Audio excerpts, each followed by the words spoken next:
مولانا محمد وعلى آل سيدنا مولانا محمد अगर हो काबा ज़मीन पर तो दिल हो मुहम्मद का खुदा की मोहब्बत का ये पहला तक़ाज़ा अल्लाहुम्मा सल्ली अला सय्यिदिना मौलाना मुहम्मद वअला आलि सय्यिदिना मौलाना मुहम्मद मुहम्मद ने आकर कुफ्र को मिटाया कुफ्र को मिटाकर सदाक़त बताया बलग़ल उला बिकमालिही कशफ़त दुजा बिजमालिही हसनत जमीअ ख़िसालिही सल्लु अलैहि व आलिही।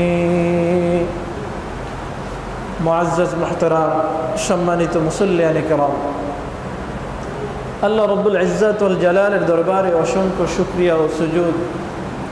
যে মহান রব্বুল ইজ্জত ওয়াল জালাল আপনাকে আমাকে সুস্থতার জীবন দান করে পবিত্র এই মুহররম মাসে মসজিদে আসার বসার দু চারটি দিনই কথা বলা ও শোনার তৌফিক দিয়েছেন, এই জন্য সেই মহান মনিবের দরবারে একবার কালিমাতুশ শুকর আদায় করে অন্তরস্থল থেকে আলহামদুলিল্লাহ।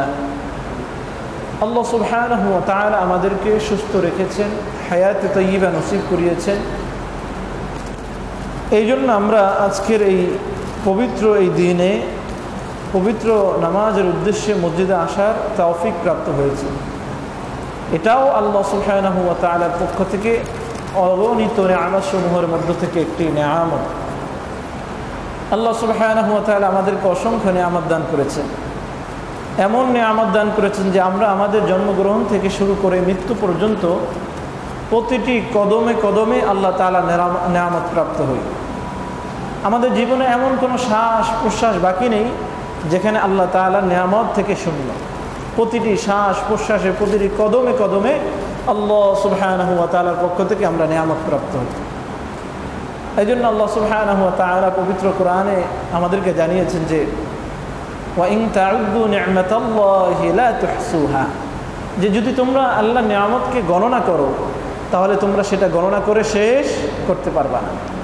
অগণিত নিয়ামত, মৃত্যু জন্ম থেকে শুরু করে মৃত্যু পর্যন্ত আমাদের যা কিছু দরকার হয় সব কিছু আল্লাহর পক্ষ থেকে আমাদের জন্য নিয়ামত। এই জন্য আল্লাহ সুবহানাহু ওয়া তাআলা নিয়ামতের বর্ণনা কোরআনের পাতায় পাতায় দিয়েছেন যে কি কি নিয়ামত আমি তোমাদেরকে দান করেছি। আল্লাহ সুবহানাহু ওয়া তাআলা ইরশাদ করছেন, ইয়া আইয়ুহাল ইনসান মা গররাকা বিরাব্বিকাল কারীম, হে মানব জাতি, মা গররাক, তোমাকে কোন জিনিস ধোঁকায় ফেললো, বিরাব্বিকাল কারীম, তোমার কারীম রবের ব্যাপারে, তোমার সেই সম্মানিত মহান রব থেকে ধোঁকা দিয়ে তোমাকে কোন জিনিস বিচ্যুত করলো। আল্লাযী খালাকাকা, যে রব তোমাকে সৃষ্টি করেছেন। কি করেছেন? সৃষ্টি করেছেন। আমরা ছিলাম অস্তিত্বহীন, আমাদের কোনো অস্তিত্ব ছিল না। আজ থেকে 20 বছর আগে আমি এই নামে আমি জিনিস আমি ছিলাম না। আল্লাহ সুবহানাহু ওয়া তাআলা অনস্তিত্ব থেকে আমাদেরকে অস্তিত্ব দান করেছেন। আমি আমার নাম জানতে পারলাম, আমার পরিচয় মানুষ জানতে পেরেছে। আল্লাযী খালাকাকা, যে রব তোমাকে বানাইছেন, ফাসাওয়াকা আল্লাযী খালাকাকা ফাসাওয়াকা ফাআদালাক, আল্লাহ সুবহানাহু ওয়া তাআলা আমাকে বানাইছেন, সুসংগত করেছেন, সুষম করেছেন। আমাদের এই সৃষ্টির মধ্যে কোনো ত্রুটি নেই। মানুষকে আল্লাহ সুবহানাহু ওয়া তাআলা যে স্ট্রাকচার দান করেছেন, এই স্ট্রাকচারের মধ্যে কোনো ভুল নেই। এটা কোনো দুনিয়াবি কোনো মানুষের বানানো বিল্ডিং নয়, জন্য কোনো ইঞ্জিনিয়ার এসে এটার মধ্যে কি ধরবে? ভুল ধরবে, খুঁত ধরবে। আল্লাহ সুবহানাহু ওয়া তাআলার এই কামের মধ্যে, এই সৃষ্টির মধ্যে কোনো ধরনের ভুল নেই, নির্ভুল আল্লাহ সুবহানাহু ওয়া তাআলা আমাদেরকে বানিয়েছেন। ফি আইয়ি সূরাতিন মা শাআ রাক্কাবা, যে আকৃতি তিনি আমাদের জন্য পছন্দ করেছেন সেই আকৃতি আল্লাহ আমাদেরকে দান করেছেন।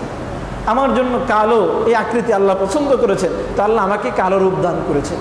আপনার জন্য সৌন্দর্য সাদা আল্লাহ পছন্দ করেছেন, সেই আকৃতি আল্লাহ আপনাকে দান করেছেন। লাকাদ খালাকনাল ইনসানা ফি আহসানি তাকওয়িম, হে মানব জাতি শুনে রাখো, তুমি কালো হতে পারো অথবা তুমি সাদা হতে পারো, তুমি খাটো হতে পারো অথবা তুমি লম্বা হতে পারো, তবে আমি তোমার চেহারা, তোমার অবয়বকে সর্বোত্তম অবয়বে আমি বানিয়েছি। সুবহানাল্লাহ, এটা আল্লাহ তাআলার পক্ষ থেকে আমাদের জন্য নিয়ামত। তো আল্লাহ তাআলা আমাদেরকে যত নিয়ামত দান করেছেন, কোনো নিয়ামত দিয়ে খোটা দেননি, কোনো নিয়ামত দিয়ে খোটা দেননি। এই নিয়ামত আমি তোমাকে দান করেছি, কেন গুনাহ করছো, এই সেই করা যাবে না, আজ থেকে তোমার নিয়ামত আমি বন্ধ করে দেব না, এটা আল্লাহ সুবহানাহু ওয়া তাআলা করেন নাই। সেই খাবার জারি রেখেছেন, জন্ম থেকে আজ পর্যন্ত আমরা খাচ্ছি, মৌতের আগ মুহূর্ত আমরা সেই খাবার খেয়েই দুনিয়া থেকে বিদায় নেব। তা আল্লাহ তাআলা কোনো নিয়ামত দিয়ে খোটা দেননি। আল্লাহ তাআলার ব্যাপারে তো খোটা বলা যায় না, অনুগ্রহ প্রকাশ করেননি। এই জন্য মুফাসসিরিনে কেরাম যে সমস্ত জায়গায় আল্লাহ তাআলা নিয়ামত দিয়ে অনুগ্রহের কথা বলেছেন, তার অর্থ নিয়েছেন অনুগ্রহ, খোটা না। আল্লাহর ক্ষেত্রে খোটা হয় না। তা আল্লাহ তাআলা আমাদেরকে যত নিয়ামত দান করেছেন, তার মধ্যে একটা অন্যতম, সবার চেয়ে সেরা, সবচেয়ে বড় নিয়ামত হচ্ছে ঈমানের নিয়ামত। কিসের নিয়ামত? ঈমানের নিয়ামত। যার মধ্যে ঈমান বা যে মুমিন, এটা তার জন্য দুনিয়ার সবচেয়ে বড় সম্পদ। দুনিয়ার সব সম্পদকে এক পাশে রাখলে আর এক পাশে ঈমান ও বিশ্বাসকে যদি রাখা হয়, তাহলে ঈমানের পাল্লা ভারী হয়ে যাবে, এটা মূল্যবান হয়ে যাবে, এটার পাল্লা ভারী হয়ে যাবে। এই জন্য আল্লাহ তাআলা কোরআনে এই অনুগ্রহের কথা আমাদেরকে জানিয়েছেন। কি বলছেন? বালিল্লাহু ইয়ামুন্নু আলাইকুম আন হাদাকুম লিল ঈমানি ইন কুনতুম সাদিকিন। আল্লাহ তাআলা তোমাদের প্রতি অনুগ্রহ করেছেন। আন হাদাকুম লিল ঈমান, আল্লাহ তোমাদেরকে ঈমানের জন্য হেদায়েত দান করেছেন।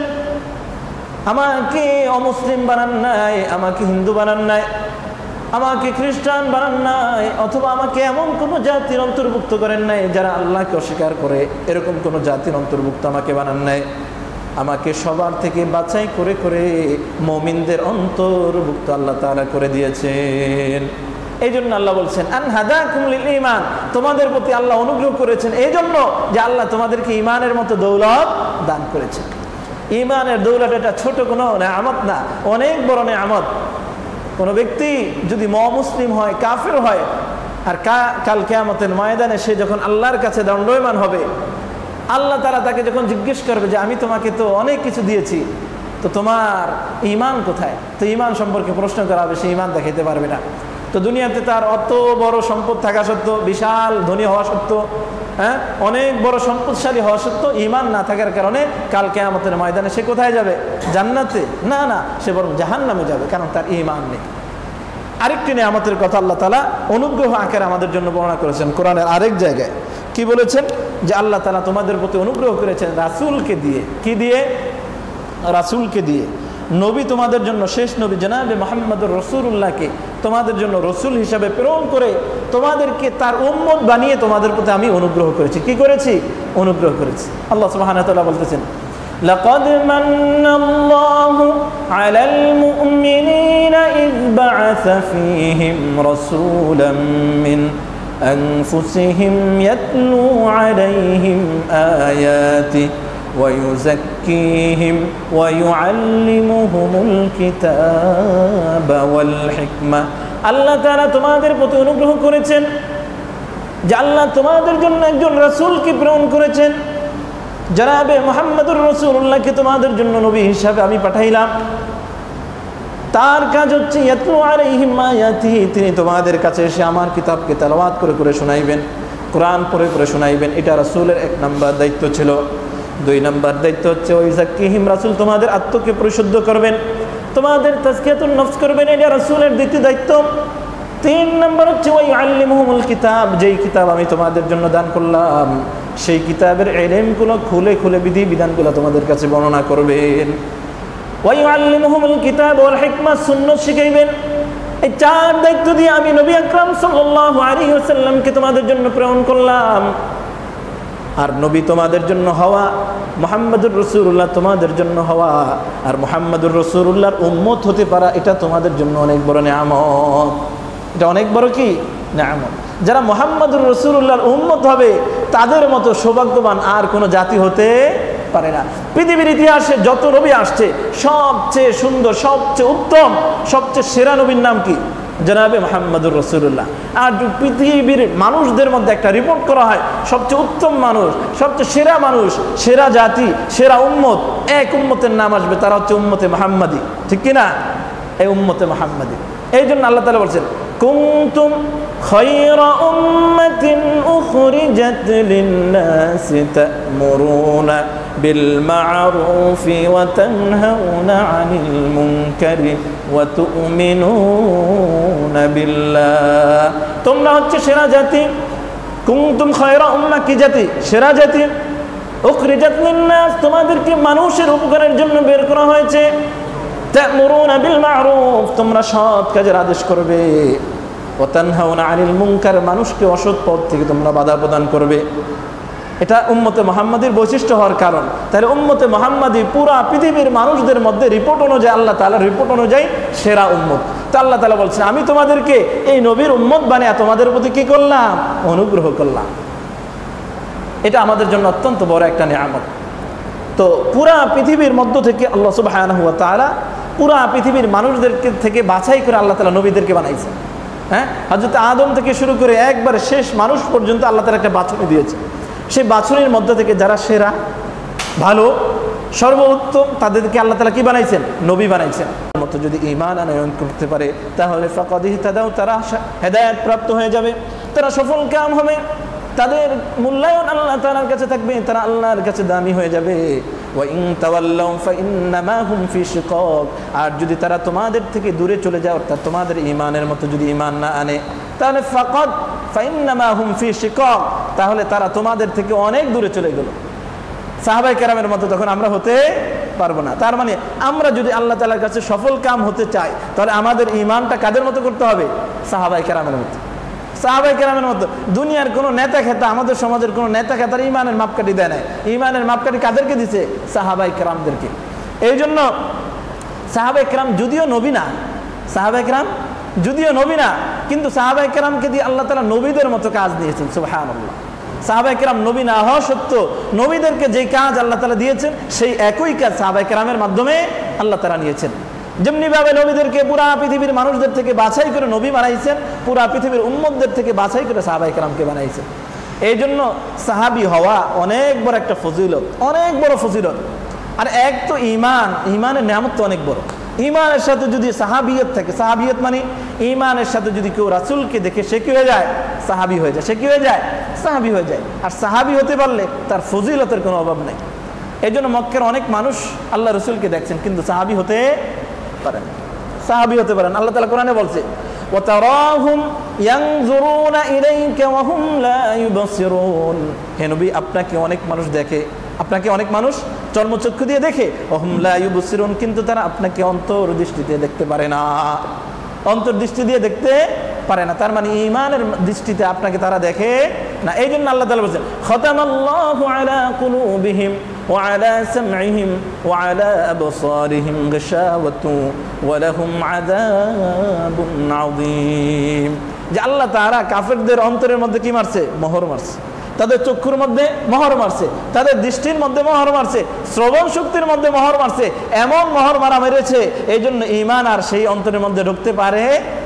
ওয়ালাহুম আযাবুন আযীম, কিয়ামতের ময়দানে এই কাফেরদের জন্য যন্ত্রণাময় শাস্তির ব্যবস্থা আল্লাহ তাআলা করে রেখেছেন। এই জন্য শুধুমাত্র ঈমান আনা এটা তো অনেক বড় ফজিলত। যার মধ্যে ঈমান আছে সে আল্লাহ তাআলার কাছে কি হয়ে যায়? দামি হয়ে যায়। শুধুমাত্র ঈমান, ঈমান যার মধ্যে থাকবে সে দামি হয়ে যাবে।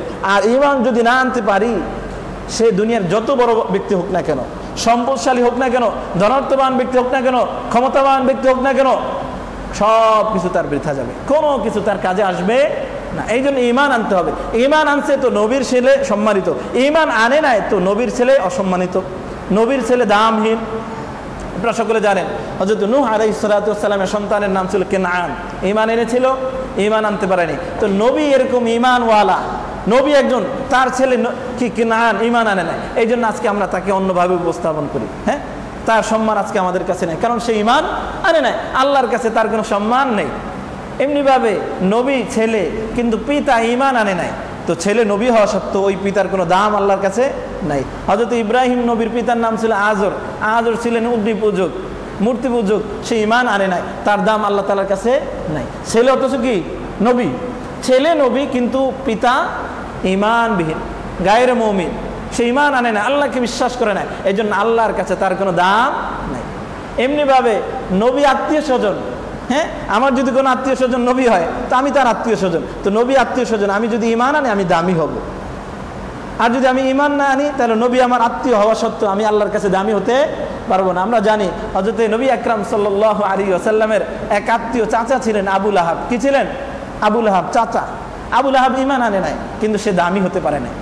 সূরাতু লাহাবের মধ্যে আবু লাহাবের ধ্বংসের কথা আল্লাহ তাআলা বলছেন, তাব্বাত ইয়াদা আবি লাহাবিন ওয়া তাব্বা মা আগনা আনহু মালুহু ওয়া মা কাসাব, যে আবু লাহাবের দুই হাত ধ্বংস হয়ে যাক, সে ধ্বংস হয়ে যাক, তার সম্পদ সন্তান কিছু কাজে আসে না, কারণ সে ঈমান আনয়ন করে না। তারা নবী ভাতিজা, চাচা নবী, হ্যাঁ, ভাতিজা নবী আর চাচা ঈমান না আনার কারণে আল্লাহ তাআলার কাছে মাকবুল হতে পারে না।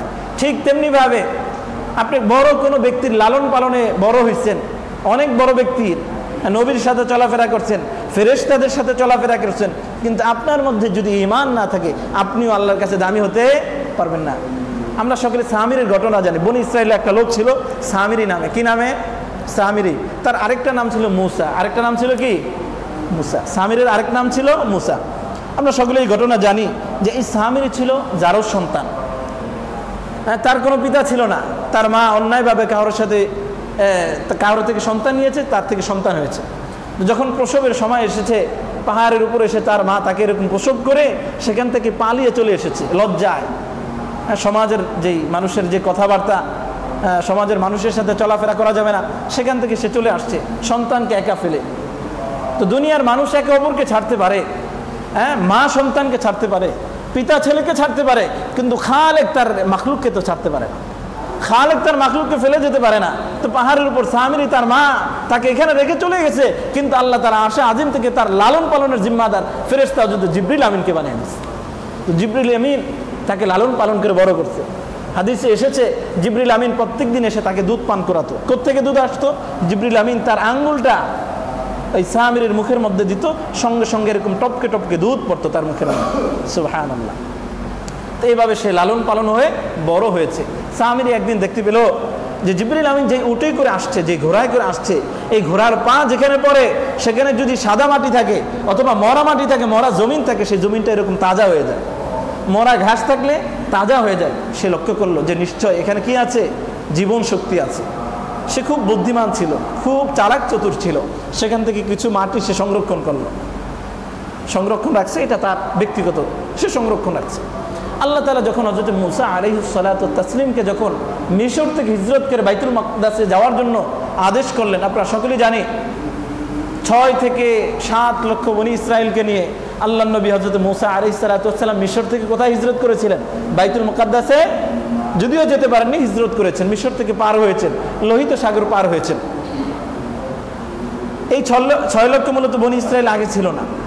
যখন হযরত ইয়াকুব আলাইহিস সালাতু ওয়াত সালাম মিশরে ঢোকেন হযরত ইউসুফের সুবাদে, তখন বনি ইসরায়েলের সংখ্যা ছিল মাত্র 70 জন। কয়জন? 70 জন।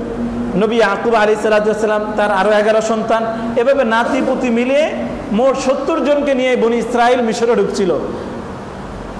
হযরত ইয়াকুব থেকে নিয়ে 400 বছরের ব্যবধানে বনি ইসরায়েলের সংখ্যা দাঁড়ায় 7 লক্ষ।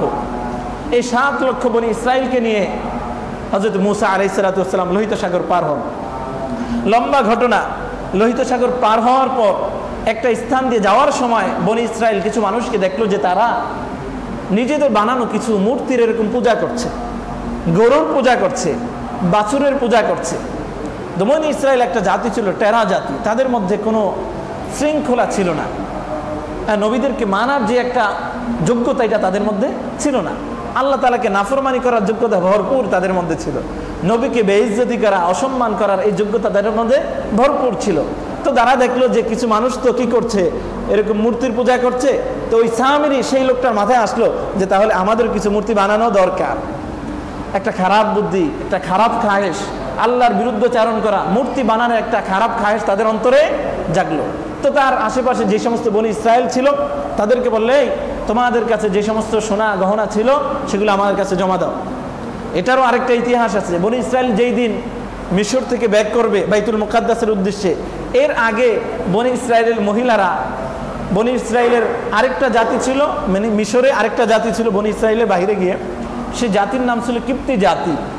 এই কিপ্তি জাতির মহিলাদের কাছে গিয়ে বনি ইসরায়েলের মহিলারা বলতে লাগলো, ভাবি কালকে তো একটা অনুষ্ঠানে যাব, আমাদের কিছু গহনা দরকার, অনুষ্ঠানে যাব, এরকম খালি গলায় গেলে কেমন দেখা যায়, খালি নাকে গেলে কেমন দেখা যায়, খালি হাতে গেলে কেমন দেখা যায়, একটু দেন। তা আলহামদুলিল্লাহ দিয়ে দিল, যাও তোমার গহনা দরকার, কালকে গিয়ে আমাকে অন্য দিনে পৌঁছে দিও। কিন্তু সেই গহনা আনার পরপরই আল্লাহ তাআলা আদেশ চলে আসলো যে তোমরা কি করো, মিশর থেকে হিজরত করে বাইতুল মুকাদ্দাসে চলে যাও। এই সামিরি সেই কথা জানে যে বনি ইসরায়েলের মহিলাদের কাছে স্বর্ণ রূপা আছে। তো সামিরি তাদেরকে ডাকলো, এই তোমাদের কাছে যে সমস্ত সোনা রূপা আছে আমার কাছে জমা দাও। যাই হোক, জমা দেওয়া হলো। জমা দেওয়ার পর বনি ইসরায়েল মিলে, এই সামিরি মিলে আগুন জ্বালিয়ে উত্তপ্ত নরম করে সেগুলো দিয়ে একটা বাছুর বানাইলো। কি বানাইলো? বাছুর বানাইলো, গরুর বাছুর, ছোট একটা বাছুর বানাইলো। বাছুর বানানোর পর সামিরি ওই যে ফেরেশতা জিবরিল আমিনের ঘোড়ার পায়ের যে মাটি, যার মধ্যে জীবন শক্তি আছে, সেই মাটি ওই ছোট বাছুরের মধ্যে দিয়ে দিল। তার মুখের এবং পেটের মধ্যে কিছু মাটি ছিটিয়ে দিল। আল্লাহর কি কারিশমা, সেই মাটির মধ্যে যেহেতু জীবন শক্তি ছিল, সঙ্গে সঙ্গে সেই বাছুর হাম্বা হাম্বা করা শুরু করে দিল। সুবহানাল্লাহ।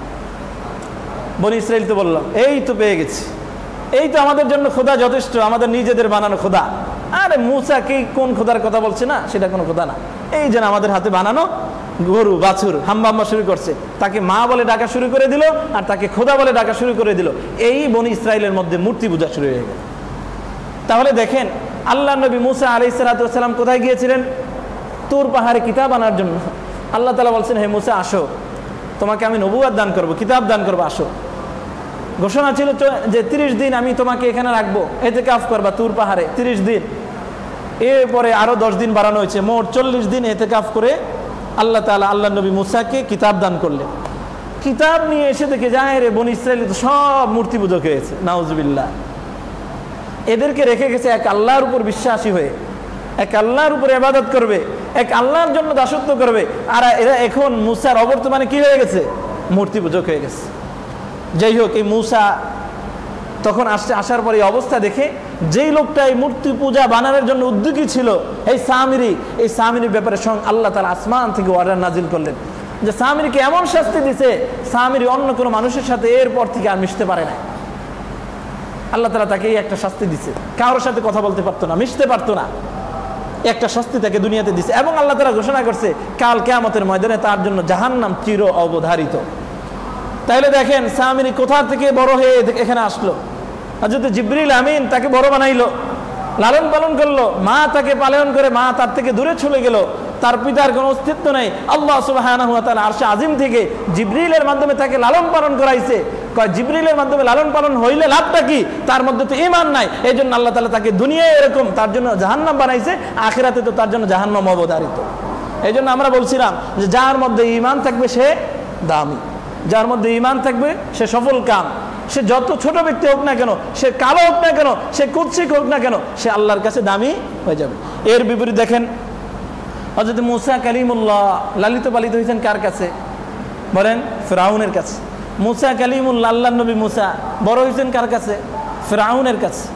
ফিরআউন মিশরের তৎকালীন যত প্রেসিডেন্ট আসতো কিপ্তি গোত্রের, কিপ্তি বংশের থেকে যত এরকম সম্রাট আসতো তাদেরকে তৎকালীন ফিরআউন বলা হতো। ফিরআউন কোনো নির্দিষ্ট ব্যক্তির নাম না, ফিরআউন কোনো নির্দিষ্ট ব্যক্তির নাম না। তৎকালীন কিপ্তি সম্প্রদায়ের পক্ষ থেকে মিশরে যারাই প্রেসিডেন্ট হতো, সম্রাট হতো, তাদেরকে ফিরআউন এই নামে ডাকা হতো।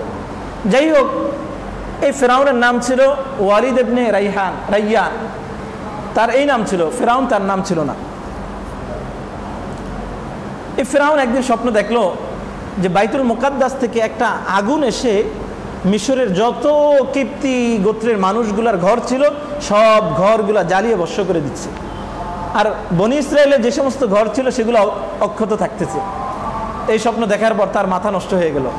এটা কেমন স্বপ্ন হতে পারে যে আমার গোত্রের, আমি সম্রাট, আমার দেশকে জ্বালিয়ে ভস্ম করে দিচ্ছে, আর ওই বনি ইসরায়েল মুসা এগুলো ধ্বংস করছে না। তো ফিরআউন গণককে ডাকছে, এই গণক আমার স্বপ্নের ব্যাখ্যা দাও। তো গণক এসে স্বপ্নের ব্যাখ্যা দিচ্ছে, হে ফিরআউন, অতি সত্বর বনি ইসরায়েলের মধ্যে এমন একজন যুবক আসবে, যেই যুবক এসে দুনিয়াতে নবী হবে, রাসূল হবে, সে আসার সাথে সাথে পুরা বিশ্বে সব মুসলমান হয়ে যাবে। তোমার এই ক্ষমতা, তোমার এই শাসন সব কিছু তার হাতে চলে যাবে, তুমি এরকম ধ্বংস হয়ে যাবা, তোমার ক্ষমতা নিস্তেজ হয়ে পড়বে, ধ্বংস হয়ে যাবে, তুমি এরকম বিতাড়িত হবে। মুসার হযরতে গণকের যখন এই কথা ফিরআউন শুনতে পাইল, শোনার পর থেকে তো তার মাথা নষ্ট। তাহলে কি করতে হবে? গণক পরামর্শ দিল, এই বনি ইসরায়েলের মধ্যে যত যুবক আসবে সমস্ত যুবককে তোমার হত্যা করতে হবে। কি করতে হবে? হত্যা করতে হবে। হত্যা করা ছাড়া তুমি এই আগত যেই তোমার উপর বিপদ আসতেছে, এই বিপদ থেকে তুমি উদ্ধার হতে পারবা না। এই যে বনি ইসরায়েলের যুবকদেরকে ফিরআউন হত্যা করা শুরু করলো। কোরআনের ভাষায় ইউযাব্বিহুনা আবনাআহুম ওয়া ইয়াকতুলুনা নিসাআহুম, ফিরআউন বনি ইসরায়েলের যুবকদেরকে হত্যা করা শুরু করলো, পুরুষ সন্তানদেরকে হত্যা করা শুরু করে দিল। হত্যা করতে করতে কত হাজার যে মানুষকে হত্যা করলো বনি ইসরায়েলকে, এর কোনো কল্পনা করা যায় না। কিন্তু আল্লাহ তাআলার কুদরত, আল্লাহ তাআলার শক্তি, আল্লাহ তাআলার নির্দিষ্ট ফয়সালা যে হযরত মুসা দুনিয়াতে আসবেন, এই ফিরআউনের ঘরেই আসবেন। আল্লাহ তাআলা হযরত মুসাকে দুনিয়ায় আনাইলেন। মুসার মা খুব ভয়ে ছিল যে কোন সময় ফিরআউন এসে আমার সন্তানকে হত্যা করবে। আল্লাহ তাআলা আসমান থেকে মুসার মাকে জানাইলেন, হে মুসার মা, ভয় করার কোনো কারণ নাই, মুসাকে দুনিয়াতে আমি পাঠাবো, তাকে নবী আমি বানাবো, অতএব তোমার কোনো ভয় করার দরকার নাই, তুমি চিন্তা ছাড়া তাকে লালন পালন করো। এক পর্যায়ে দেখা গেছে যে ঘরে রাখা সম্ভব না। আল্লাহ তাআলা হযরত মুসার মাকে বললেন ইলহামের মাধ্যমে, যাও একটা কাঠের একটা বক্স বানাও, এই বক্সের মধ্যে মুসাকে রেখে নীল নদের মধ্যে ভাসিয়ে দাও। নীল নদের মধ্যে ভাসিয়ে দেওয়া হলো। কোনো এক বিকালে ফিরআউন এবং তার স্ত্রী আসিয়া নীল নদের পাশে বসে হাওয়া খাচ্ছিলেন, বাতাস খাচ্ছিলেন। দেখতেছেন যে একটা কাঠের একটা বক্স এরকম বাতাসে আর পানির উপর দিয়ে ভাসমান হয়ে দূরে চলে যাচ্ছে। দূর থেকে নজর পড়ছে যে তার ভিতরে একটা ফুটফুটে সুন্দর বাচ্চা। এই দিক থেকে ফিরআউনের কোনো সন্তান ছিল না, বিবি আসিয়ার কোনো সন্তান হয়নি। তো দেখে মায়া লাগলো, সন্তানটাকে উঠিয়ে নিল। উঠিয়ে নেওয়ার পর দেখতেছে যে আমাদের কোনো সন্তান নাই, আর সন্তানটা দেখতে এত মায়াবী, এটাকে তো আমরা হত্যা করতে পারি না। সঙ্গে সঙ্গে তাকে নিজের সন্তান হিসেবে গ্রহণ করে নিল। এই যে লালন পালন করা শুরু করলো। দুধ খাইতেছে না, ঘোষণা করে দিল যেই মহিলার দুধ খাবে এই সন্তান, তার জন্য রাষ্ট্রীয়ভাবে পুরস্কারের ব্যবস্থা করা হবে। তো মুসার বোন এই দিক থেকে খোঁজ লাগাইতেছিল যে আমার ভাই কোন ঘরে গিয়ে পৌঁছেছে। যা দেখে সেই শত্রু ফিরআউন তার ঘরে গিয়ে মুসা আলাইহিস সালাম আস্থা করে নিল, জায়গা করে নিল। যাই হোক, তার মাকে দুধ পান করার জন্য আনা হইল। দুধ পান করতেছে, আস্তে আস্তে বড় হয়ে গেছে। আমি এই ঘটনাটা বর্ণনা করছি এই জন্য, দেখেন এক মুসা যার নাম ছিল সামিরি, তাকে জিবরিল আমিন লালন পালন করেছে, কত বড় ব্যক্তির সোহবতে ছিল, কিন্তু তার ঈমান না থাকার কারণে তার কোনো ভ্যালু আল্লাহ তাআলার কাছে নাই। সে দুনিয়ায় ধ্বংস, আখিরাতে তার জন্য জাহান্নাম চির অবধারিত। আরেক মুসা ফিরআউনের ঘরে, অমুসলিমের ঘরে, হিন্দুর ঘরে, বৌদ্ধর ঘরে জন্মগ্রহণ করেছে, লালন পালন হয়েছে সেখানে, কিন্তু আল্লাহ তাআলা তাকে ঈমানের বদলতে নবী বানাইছে, পুরা বনি ইসরায়েলের শাসক বানিয়ে দিয়েছে। সুবহানাল্লাহ। এই জন্য ঈমান শর্ত। কি শর্ত ভাই? আওয়াজ দিয়ে বলেন, কি শর্ত? ঈমান শর্ত। আপনি আল্লাহর কাছে দামি হওয়ার জন্য ঈমান লাগবে। যার ঈমান থাকবে সে আল্লাহর কাছে দামি। সে চাই যে কোনো আকৃতির হোক, চাই সে কালো হোক, চাই সে ধলা হোক, চাই সে মাঝার হোক, চাই সে লম্বা হোক, চাই তার টাকা থাকুক অথবা সে ফকির হোক, সর্ব অবস্থায় ঈমান থাকলে তার সম্মান আল্লাহর কাছে অনেক বেশি। আর এই ঈমানের সাথে যদি আল্লাহর নবীকে দেখার, সাহাবিয়ত অর্জন করার যদি যোগ্যতা চলে আসে, তাহলে সে হয় সাহাবি। এই সাহাবির মর্যাদা আল্লাহ তাআলার কাছে অনেক ঊর্ধ্বে, অনেক কি ঊর্ধ্বে। এই জন্য বলেছিলাম দুনিয়ার সমস্ত মানুষ মিলেও একজন সাহাবীর যোগ্যতা হতে পারে না। একজন সাহাবীর যেই পরিমাণ ঈমান, পুরা পৃথিবীর মানুষকে যদি এক পাল্লায় রাখেন, সবার ঈমান এক পাল্লায় আর ওই সাহাবীর ঈমান আরেক পাল্লায়, তাহলে ভারী হবে কোন পাল্লাটা? সাহাবীর পাল্লাটা। কার পাল্লা ভারী হবে? সাহাবীর পাল্লা ভারী হবে। এই জন্য আল্লাহ তাআলা যেমনিভাবে পুরা পৃথিবীর মানুষদের থেকে বাছাই করে করে নবী বানাইছেন, সবাইকে তো আর নবী বানান নাই, কিছু মানুষকে বাছাই করে করে নবী বানাইছেন। ঠিক তেমনিভাবে নবীদের জন্য পুরা উম্মতদের মধ্যে থেকে বাছাই বাছাই করে করে কিছু মানুষকে সাহাবী বানাইছেন। সুবহানাল্লাহ। নবীদের যেই কাজ সাহাবায়ে কেরামদেরকেও আল্লাহ তাআলা সেই কাজ দিয়েছেন। নবীদের যেই শান, যদিও সাহাবায়ে কেরাম নবী না, কিন্তু সেই শানও আল্লাহ তাআলা সাহাবায়ে কেরামকে দান করেছেন। এই জন্য কোরআনুল কারীমে আল্লাহ তাআলা বলতেছেন, ওয়ামান ইউতিইল্লাহ ওয়ার রাসূল ফাউলাইকা মাআল্লাযীনা আন'আমাল্লাহু আলাইহিম মিনান নাবিয়্যিনা ওয়াস-সিদ্দীকিনা ওয়াশ-শুহাদা'i ওয়াস-সালিহিন। যারা আল্লাহকে মহব্বত করবে, যারা আল্লাহকে ভালোবাসবে, যারা আল্লাহর ইতাআত করবে, সাথে সাথে যারা নবী রাসূলদের ইতাআত করবে, জনাবে মুহাম্মদুর রাসূলুল্লাহকে ঈমান এনে তার অনুসরণ করবে, কাল কিয়ামতের ময়দানে তারা নবীদের সাথে হাসর নসর করবে। সুবহানাল্লাহ। এর বিপরীত সাহাবায়ে কেরামকে যারা অনুসরণ করবে তাদের জন্য আল্লাহ তাআলা সফলতা অর্জন করছেন, সফলতার নির্দেশ দিয়েছেন যে এরাও সফল কাম হয়ে যাবে। কি বলছেন? ওয়াস-সাবিকুনাল أولون من المهاجرين والأنصار والذين اتبعوهم بإحسان رضي الله عنهم ورضوا عنه وأعد لهم جنات تجري تحتها الأنهار خالدين فيها أبدا। আনসার এবং মুহাজির সাহাবায়ে কেরামের মধ্য থেকে যারা অগ্রগামী হয়ে গেছেন, ওয়াল্লাযীনা তাবাউহুম বিইহসান, এবং এই সাহাবীদেরকে যারা পরবর্তী মানুষ আসবে তারা যারা অনুসরণ করবে, এই উভয় দল রাদিয়াল্লাহু আনহুম ওয়া রাদু আন, তাদের সবার প্রতি আল্লাহ তাআলা খুশি। সবার প্রতি কি আল্লাহ খুশি? যারা সাহাবী, আবার যারা সাহাবীদের অনুসরণ করবে, তাহলে আমরা অনুসরণ করতেছি কার? সাহাবায়ে কেরামের। আল্লাহ তাআলা এই দোনো গ্রুপের কথা বলছে। যারা সাহাবী হবে, চাই সে মুহাজির হোক অথবা আনসার। আরেক গ্রুপ হচ্ছে আল্লাযীনা তাবাউহুম বিইহসান, পরবর্তীতে যারা আসবে এই সাহাবীদের অনুসরণ যারা করবে। উভয় গ্রুপের উপর আল্লাহ তাআলা বলতেছেন রাদিয়াল্লাহু আনহুম, আল্লাহ তাদের প্রতি সন্তুষ্ট, আল্লাহ তাদের প্রতি সন্তুষ্ট। ওয়া রাদু আন, আল্লাহ তাদের প্রতি সন্তুষ্ট, তারাও আল্লাহর প্রতি সন্তুষ্ট। ওয়া আ'আদ্দা লাহুম জান্নাত, আল্লাহ তাদের জন্য জান্নাতের ব্যবস্থা করেছেন।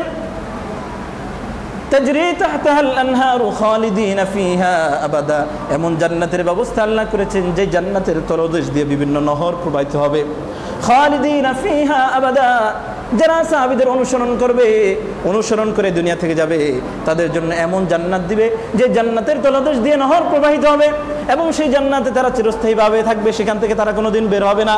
এমন না কিছুদিন সেখানে রাখা হয়েছে তারপরে বের করে দেওয়া হয়েছে, না, এটা কোনো হোটেল না, এটা চিরস্থায়ীভাবে তোমাদের জন্য আমি বাসভবনে রূপান্তরিত করেছি। সুবহানাল্লাহ। এই জন্য সাহাবীরা তারাও সম্মানিত, যারা সাহাবীদের সম্মান করবে, মর্যাদা দিবে, সাহাবীদের অনুসরণ করবে, তারাও আল্লাহর কাছে সম্মানিত। এই দোনো দল আল্লাহ তাআলার কাছে সম্মানিত। তো নবীদেরকে যারা সম্মান করবে, শ্রদ্ধা করবে, অনুসরণ করবে, তারা সফল কাম। যারা সাহাবীদেরকে অনুসরণ করবে তারাও কি সফল কাম। তাহলে সাহাবীদের মর্যাদা কম? আওয়াজ দিয়ে বলেন কম? কোনো অংশে কম না, শুধুমাত্র একটা ক্যাটাগরিতে তারা নিচে, যে তারা নবী না।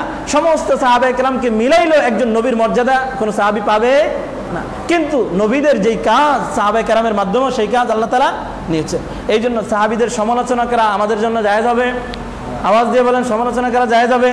যে আবু বকর প্রথম খলিফা কেন হইল, আলী রাদিয়াল্লাহু তাআলা আনহুকে কেন প্রথম খলিফা বানানো হইল না, এই সমালোচনা করে অনেক মানুষ আছে। এই সমালোচনা করা সাহাবীদের যেই তারতিব, আল্লাহর নবীর পরে হযরত আবু বকর প্রথম খলিফা, তারপরে হযরত ওমর ইবনুল খাত্তাব দ্বিতীয় খলিফা, হযরত ওসমান ইবনে আফফান রাদিয়াল্লাহু তাআলা আনহু তৃতীয় খলিফা, হযরত আলী ইবনে আবি তালিব রাদিয়াল্লাহু তাআলা আনহু চতুর্থ খলিফা। যে তারতিব, এই যে সিরিয়াল, এই সিরিয়াল শরীয়তের পক্ষ থেকে, নবীর পক্ষ থেকে এটাকে সাহাবায়ে কেরাম মেনে নিয়েছে। আর 1400 বছর পরে এসে আপনার আমার মতো ঠুমকা মানুষ, যার ঈমানের কোনো হাইসিয়ত নাই, যার আমলের কোনো তুলনা নাই, যার আমলের কোনো পার্সেন্টেজ নাই, আমার মতো আপনার মতো এই জাতীয় এই 1400 বছর পরে আসা কোনো মানুষ যদি সাহাবায়ে কেরাম আবু বকর কেন প্রথম খলিফা এই ইশকাল করে, তার জন্য জান্নাত অপেক্ষা করতেছে না জাহান্নাম অপেক্ষা করতেছে? জাহান্নাম ছাড়া তার জন্য কিছু না। আবু বকর খেলাফতের 1 নম্বর যোগ্য, ওমর খেলাফতের 2 নম্বর যোগ্য, হযরত ওসমান খেলাফতের 3 নম্বর যোগ্য। এটাই তারতিব, এটাই সিরিয়াল, এটাই সুনির্দিষ্ট পথ। এজন্য আবু বকর সবার আগে, তার মর্যাদা সবচেয়ে বেশি। নবী আকরাম সাল্লাল্লাহু আলাইহি ওয়াসাল্লামের কাছে হযরত আবু বকর বেশি, এই জন্য খেলাফতের সবচেয়ে হকদার কে ছিল? নবীর পরে আবু বকর, তারপরে ওমর, এই জন্য খেলাফতের দ্বিতীয় স্থানকে দখল করেছে হযরত ওমর, তারপরে ওসমান, এই জন্য 3 নম্বর ওসমান, তারপরে হযরত আলী, এই জন্য 4র্থ নম্বর হযরত আলী। সহজে একটা কথা শুনেন, আল্লাহ নবী সাল্লাল্লাহু আলাইহি ওয়াসাল্লাম হাদিসে বলছেন খায়রুল কুরুনি করনি, যে আমার যুগটা হচ্ছে সর্বোত্তম যুগ। আমার যুগটা, আওয়াজ দিয়ে বলেন, নবী বলছেন আমার যুগটা সর্বোত্তম যুগ, এটা সবচেয়ে সুন্দর যুগ, সোনালী যুগ। করনি, আমার যুগ। করনি মানে আমার সাথে যারা আছে। এখানে মূলত 4 সাহাবী যে একের পর এক খলিফা হবে, এটা কিন্তু এই শব্দের মধ্যেই আছে। করনি মানে আমার যুগ, আমার সাথে যারা আছে। কফ হযরত সিদ্দিক আকবর, র হযরত ওমর ইবনুল খাত্তাব, নুন হযরত ওসমান ইবনে আফফান, ইয়া আলী ইবনে আবি তালেব। তাহলে সিরিয়াল তো শরীয়তই ধার্য করে দিয়েছে। আচ্ছা, এটা তো মিলে গেছে। আপনারা বলবেন এর একটা ম্যাজিকের মতো, যে করনি মানে কফ দিয়ে হযরত আবু বকর, হ্যাঁ, র দিয়ে হযরত ওমর, আর নুন দিয়ে হযরত ওসমান, নুন, আর ইয়া দিয়ে আলী ইবনে তালেব। এটা তো ম্যাজিকের মতো হয়ে গেল, সার্কাসের মতো হয়ে গেল। আচ্ছা, এটা বাদ দেন। আমি আপনাদেরকে প্রশ্ন করি, 2 আগে না 1 আগে? 2 আগে না 1 আগে? হ্যাঁ, অঙ্ক পারেন না আপনারা? 2 আগে না 1 আগে? 1 আগে। 2 বড় না 1 বড়? আওয়াজ দিয়ে বলেন, 2 বড় না 1 বড়? 2 বড়। সন্দেহ আছে নাকি? নাকি অঙ্কের ক্ষেত্রে কাঁচা? 2 বড়। 2 এর আর 1 এর সাথে যদি তুলনা করেন তাহলে 2 বড়।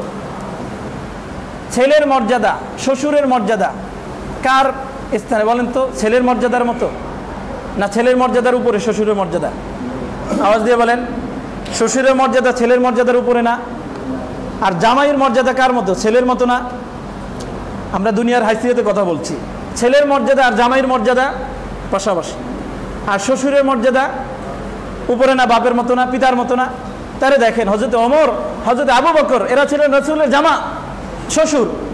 হযরত আবু বকর রাদিয়াল্লাহু তাআলা আনহু হুজুরের শ্বশুর ছিলেন, হযরত ওমর হুজুরের শ্বশুর ছিলেন, আর অপর 2 সাহাবী হযরত ওসমান, হযরত আলী হুজুরের জামাতা ছিলেন। তাহলে হযরত আবু বকর, ওমর ওই 2 জামাতার আগে আসবে, এটাই তো কথা। ছেলের আগে শ্বশুরের মর্যাদা, পিতার স্থানে। এরপরে দেখেন হযরত ওসমান রাসূলের কয়জন মেয়েকে বিবাহ করছে? আওয়াজ দিয়ে বলেন, 2 জন। হযরত ওসমান রাদিয়াল্লাহু তাআলা আনহুকে বলা হয় যুন-নূরাইন, 2 নূরের অধিকারী। আল্লাহ রাসূলের 2 জন মেয়েকে হযরত ওসমান বিবাহ করছে। তাহলে 2 বড় না 1 বড়? আওয়াজ দিয়ে বলেন, 2 বড়। তাহলে যেই সাহাবী হযরত ওসমান আল্লাহ রাসূলের 2 কন্যাকে বিবাহ করছে, তার মর্যাদা 2 এর 2, হ্যাঁ, সে 2। আর হযরত আলী ইবনে আবি তালেব আল্লাহ রাসূলের একজন মেয়েকে বিবাহ করছে, তাহলে সে কত পাইলো? 1 পাইলো। তাহলে ওসমান আগে যাবে না আলী আগে যাবে? আওয়াজ দিয়ে বলেন। আপনারা অঙ্ক জানেন না মানে? আলী আগে যাবে না ওসমান আগে যাবে? ওসমান আগে যাবে। শরীয়তের তারতিব তো এটা। হযরত আবু বকর সবার আগে, হযরত ওমর তারপরে, হযরত ওসমান 3য় নাম্বার, কারণ তিনি 2 জন মেয়েকে বিবাহ করছে। হযরত আলী বিবাহ করছে 1 মেয়ে, এই জন্য 4র্থ নাম্বার হযরত আলী ইবনে আবি তালেব। হযরত আবু বকর রাদিয়াল্লাহু তাআলা আনহুকে নিয়ে আমাদের অনেক খোঁচাখুচি আছে, কেন আবু বকর আগে খলিফা হইল? হযরত আলীকে তো বানানো দরকার। শিয়ারা এরকম প্রশ্ন করে। আমাদের অনেক সরল মানা মুসলমান এই জাতীয় অহেতুক কথাবার্তা কান দেয়। আরে হযরত আবু বকরের মর্যাদা জানো তুমি? যে সাহাবায়ে কেরামের সমালোচনা করো, তুমি কোন জায়গার মুসলমান? তোমার মর্যাদা কতটুকু? হযরত আবু বকরকে চেনো? আবু বকরকে আল্লাহ নবী সাল্লাল্লাহু আলাইহি ওয়াসাল্লাম মেরাজে গেছেন। মেরাজে যাওয়ার সময় আল্লাহ রাসূলের সফর সঙ্গী বানাইছেন কাকে বলেন তো একটু আওয়াজ দিয়া? মেরাজে যখন আসমানে গেছেন, সফর সঙ্গী কে ছিল? জিবরিল আমিন। বলে গেছেন মানে আপনারা মেরাজের ঘটনা শোনেন নাই। আল্লাহ রাসূল যখন মেরাজে গেলেন, মেরাজে যাওয়ার সময় আল্লাহ রাসূলের সফর সঙ্গী হযরত জিবরিল আমিন, ফেরেশতা, মহান ফেরেশতা, 4 ফেরেশতার 1 ফেরেশতা হযরত জিবরিল আমিন ছিল আল্লাহ রাসূলের সফর সঙ্গী। আল্লাহ তাআলার কাছে যখন আল্লাহ নবী দেখা করার জন্য গেছে আরশে আজিমে, সেই পর্যন্ত কি জিবরিল আমিন যেতে পেরেছে? আওয়াজ দিয়ে বলেন। জিবরিল আমিন আরশে আজিমে পৌঁছতে পেরেছে? কোথায় গিয়ে দাঁড়িয়ে গেছে? সিদরাতুল মুনতাহা। কোথায় গিয়ে? সিদরাতুল মুনতাহা যাওয়ার পর বলতেছি, ইয়া রাসূলুল্লাহ, ইয়া হাবিবাল্লাহ, আপনি যান, আমার যাওয়া সম্ভব না। আমি যদি 1 কদম সামনে বাড়াই তাহলে আমি জ্বলে ভস্ম এরকম আগুনে পুড়ে ছাই হয়ে যাব। আল্লাহ রাসূল একা একা আরশে আজিমে গেছে। কিন্তু দেখেন আল্লাহ নবী সাল্লাল্লাহু আলাইহি ওয়াসাল্লামকে যখন আল্লাহ তাআলা মক্কা থেকে মদিনায় হিজরত করার জন্য বলছেন, তখন সফর সঙ্গী কে ছিল? আওয়াজ দিয়ে বলেন, তখন সফর সঙ্গী কে ছিল? সফর সঙ্গী কে ছিল? হযরত আবু বকর রাদিয়াল্লাহু তাআলা। আবু বকর আল্লাহ রাসূলকে মক্কা থেকে মদিনায় পৌঁছাইছেন কিনা? আওয়াজ দিয়ে বলেন। মক্কা থেকে মদিনায় পৌঁছে দিয়েছেন না আবু বকর? মাঝপথে তিনি থেকে গেছেন? আওয়াজ দিয়ে বলেন। তাহলে জিবরিল আমিনের থেকে মর্যাদার দিকে হযরত আবু বকর বেশি, কারণ আবু বকর মাঝপথে গিয়ে আল্লাহ নবীকে একা ছাড়েন নাই, মক্কাতুল মুকাররমা থেকে নিজে ডানে বামে সামনে পিছনে প্রোটোকল দিয়ে আল্লাহ রাসূলকে সে মদিনায় পৌঁছে দিয়েছে। সুবহানাল্লাহ। চলতেছে, একবার আবু বকর সামনে, আরেকবার আবু বকর পিছনে, আরেকবার আবু বকর এরকম পাশে। আল্লাহ রাসূল জিজ্ঞেস করলেন, হে আবু বকর, আপনি এরকম কেন? একবার আপনি সামনে যান, একবার পিছনে যান, একবার ডানে যান। হযরত আবু বকর বললেন, ইয়া রাসূলুল্লাহ, ইয়া হাবিবাল্লাহ, আমি যখন সামনে যাই আমার ভয় হয় পিছন থেকে কোনো বেদিন, কোনো কাফির এসে আপনাকে হত্যা করে কিনা, আপনাকে তীর মারে কিনা, এই জন্য আমার ভয়, এই জন্য আমি সামনে চলে যাই। আবার যখন সামনে যাই পিছনের ভয় হয়, পিছনে চলে আসি। আবার ডানে যাই ভয় হয়, আবার বামে যাই, এই ভয় থেকে আমি আপনার চারপাশে ঘোরাফেরা করি। মক্কাতুল মুকাররমা থেকে মদিনায় দূরত্ব হচ্ছে 400 কিলোমিটার। মুফাসসিরিনে কেরাম বলে ওই দিন আবু বকর শুধু 400 কিলোমিটার হাঁটে নাই, বরং আবু বকর নবীর দ্বিগুণ 800 কিলোমিটার হেঁটেছে, একবার ডানে, একবার বামে, একবার পিছনে। এই জন্য সাহাবী আবু বকরের সমালোচনা করেন আগে আবু বকরের মর্যাদা জানো। হযরত আবু বকর রাদিয়াল্লাহু তাআলা আনহু একবার দেখলেন আল্লাহর নবী সাল্লাল্লাহু আলাইহি ওয়াসাল্লামকে বাইতুল্লাহ শরীফে মারধর করা হচ্ছে, কাফেররা মেরে রক্তাক্ত করছে। আবু বকর অনেক দূরে ছিল, দৌড়ে এসে দেখলেন যে আল্লাহর নবীকে তো তারা মেরেই ফেলবে। আবু বকর গর্জন ছাড়লো, আতাকতুলুনা রাজুলান আন ইয়াকুলা রাব্বি আল্লাহ, এই মক্কার কাফেররা তোমরা কি এমন ব্যক্তিকে হত্যা করছো যেই লোক ঘোষণা দিচ্ছে যে একমাত্র আল্লাহ আমার রব, এই কারণে তোমরা তাকে হত্যা করছো?